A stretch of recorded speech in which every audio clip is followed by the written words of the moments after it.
गर्मी के मौसम में थके बगैर अपने कामों को हम किस तरह से मैनेज कर सकते हैं, तो इस वीडियो में हम आज इस बारे में बात करेंगे। तो जी अस्सलाम वालेकुम and welcome back to my channel. आप सब कैसे हैं? उम्मीद है सब ठीक होंगे, खुश होंगे। अल्हम्दुलिल्लाह मैं भी बिल्कुल ठीक हूँ। तो जैसा कि आपको पता है कि गर्मी स्टार्ट हो चुकी है, दिन बड़े हो चुके हैं, लेकिन इन बड़े दिन होने के बावजूद भी हमारे काम अधूरे रह जाते हैं।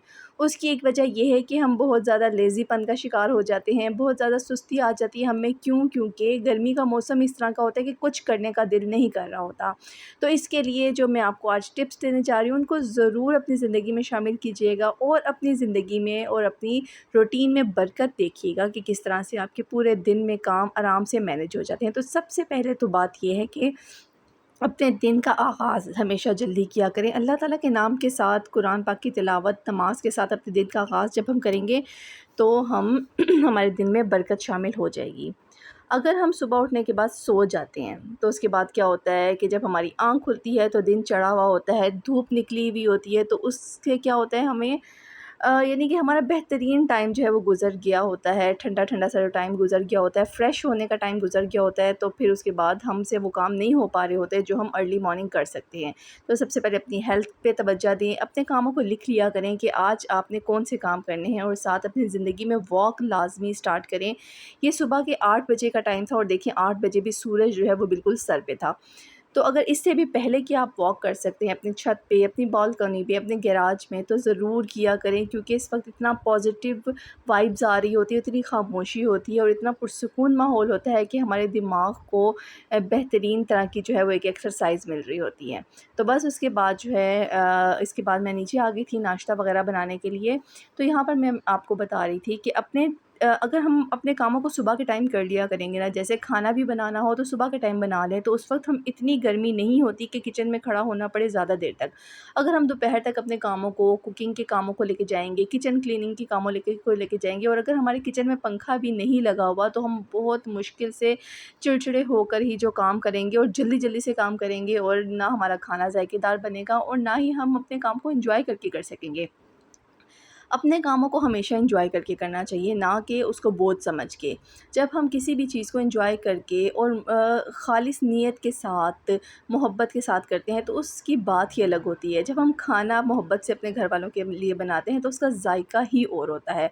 और इस तरह से हमारे ये जो घर के डेली काम होते हैं, बर्तन धोना, खाना बनाना, किचन क्लीन करना, सफाई-सुथराई का काम करना, इन सब को हम अगर पॉज़िटिव तरीके से लेके चलेंगे तो हमारे घर में बरकतें भी शामिल हो जाएँगी। क्योंकि बरकत का ताल्लुक़ खुशी से होता है। तो हमेशा खुश रहा करें ताकि हमारी ज़िंदगियों में बरकत शामिल हो।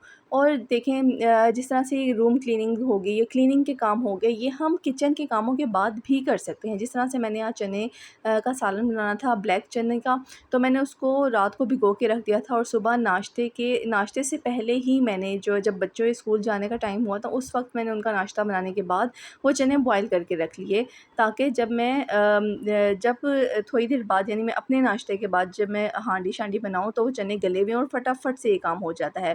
और कोशिश किया करें कि इस तरह के खाने बनाया करें कि उसकी हाफ़ प्रिपरेशन आप पहले से करके रख लें। ना कि ये हो कि बाज़ दफ़ा मेरे साथ भी ऐसा होता है कि किचन में जाके सब कुछ कटिंग करना और गर्मी में खड़े होके कटिंग भी करना, कुकिंग भी करना बहुत मुश्किल होता है। तो यहाँ पर देखें सुबह-सुबह के टाइम ही मैंने जो है कपड़े धोने लग गई थी, मशीन लगा ली थी। अभी कोई भी मैंने काम नहीं किया हुआ था, यानी सफाई-सुथराई भी नहीं की हुई थी, तो मैंने सबसे पहले ये मशीन लगाई, क्योंकि छत पे इतनी ज़्यादा धूप हो जाती है कि कपड़े डालना ही मुश्किल हो जाता है। तो इस तरह से सुबह के टाइम में इतनी ज़्यादा बरकत होती है। मैं हमेशा आपको इस बात की कहती हूँ कि लाज़मी अपने सुबह को प्रोडक्टिव बनाएँ, आपका पूरा दिन प्रोडक्टिव बन जाएगा। आप अपनी सेल्फ ग्रोथ पे बहुत ज़्यादा तवज्जो देने लग जाएँगी, कोई बुक रीडिंग करने लग जाएँगी, अगर आपको शौक़ है रीडिंग्स का। और इस तरह से आप कोई भी स्किल सीख सकती हैं। लाज़मी इंसान के अंदर कोई ना कोई शौक़ होता है। अ, अपने शौक़ को देखने के लिए ना अपनी, यानी शादी से पहले की लाइफ़ को देखें कि उस वक़्त आप क्या चीज़ शौक़ से कर रही होती थीं। क्या आपको मेकअप करने का शौक़ था? क्या आपको ड्रेस डिज़ाइनिंग करने का शौक़ था? क्या आपको पेंटिंग करने का शौक़ था? रीडिंग करने का शौक़ था? या फ़ारिग बैठने का शौक़ था? तो बस अपने उन शौक़ को ना लाज़मी अपनी ज़िंदगी में शामिल करें, क्योंकि काम जो है वो ख़त्म नहीं होते। और अगर हम सुबह का आगाज़ जल्दी कर लेंगे, अपने कामों को टाइम से ठंडे टाइम पे मैनेज कर लेंगे, तो क्या होगा कि हमारे पास बहुत ज़्यादा टाइम होगा अपने आप को टाइम देने का।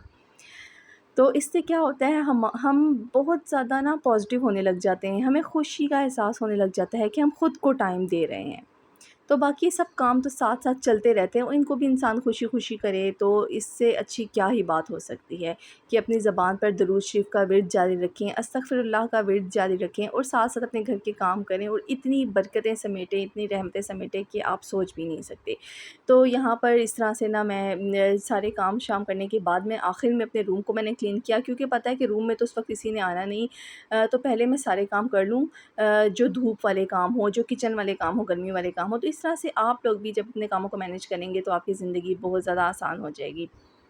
तो ये वाला झाड़ू लेने का मुझे इतना ज़्यादा फ़ायदा हुआ कि बेड के नीचे से, सोफ़ों के नीचे से इतने ईज़िली कचरा वगैरह निकल जाता है ना कि चीज़ों को हटा के साफ़ नहीं करना पड़ता। और गर्मियों में तो मुझे ये बहुत अच्छा लगता है कि अपने फ़र्श को धो लेना चाहिए, तो ज़्यादा अच्छा होता है, क्योंकि आपको पता है कि चींटियों वगैरह का भी मौसम होता है, बच्चे कुछ ना कुछ खाते हैं, कोई ना कोई चीज़ कमरे में गिर जाती है तो कीड़े-मकोड़े आने का ख़तरा होता है। तो इससे अच्छा ये है कि थोड़ा-सा मैं जो फ़िनाइल होता है ना उसको मैं हल्का-सा पानी में डाल के, एक मग में डाल के पानी और उसमें एक कैप जो है फ़िनाइल डाल के उसको मैं रख लेती हूँ और इस तरह से मैं कमरे को क्लीन कर लेती हूँ। और यहाँ पर देखिए कपड़े भी फटाफट गर्मियों में सूख जाते हैं और ये मैंने लॉन के कपड़े निकाले थे, उनको मैं सेट करके रख रही थी।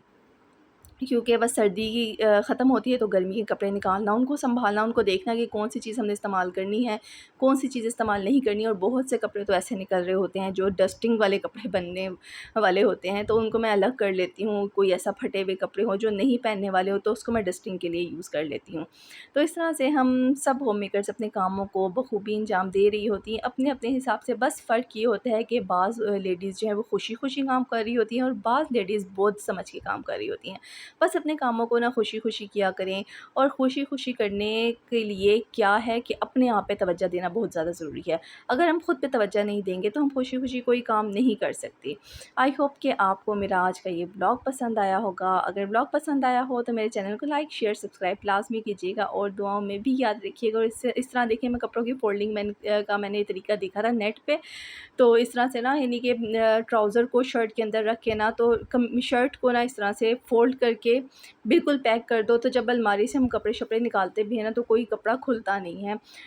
तो इस तरह से कुछ छोटे-छोटे ट्रिक्स जो हैं अपने कामों के लिए देखते रहा करें, क्योंकि हम वैसे भी सोशल मीडिया तो बहुत ज़्यादा यूज़ कर रहे होते हैं, तो क्यों ना हम कोई काम की चीज़ कर लें, कुछ ना कुछ सीख लें। तो आजकल भी मैं एक ऑडियो बुक, इंग्लिश की ऑडियो बुक जो है वो लगा के और उस बुक को देख के ना रीडिंग सुन रही होती हूँ, इससे इंग्लिश बहुत ज़्यादा अच्छी इम्प्रूव होती है। तो आजकल मैं ये कर रही हूँ, आप भी अपनी ज़िंदगी में कोई ना कोई चीज़ लाज़मी शामिल कीजिएगा, क्योंकि मुझे रीडिंग का बहुत ज़्यादा शौक है, नॉवेल्स पढ़ने का और रीडिंग्स का।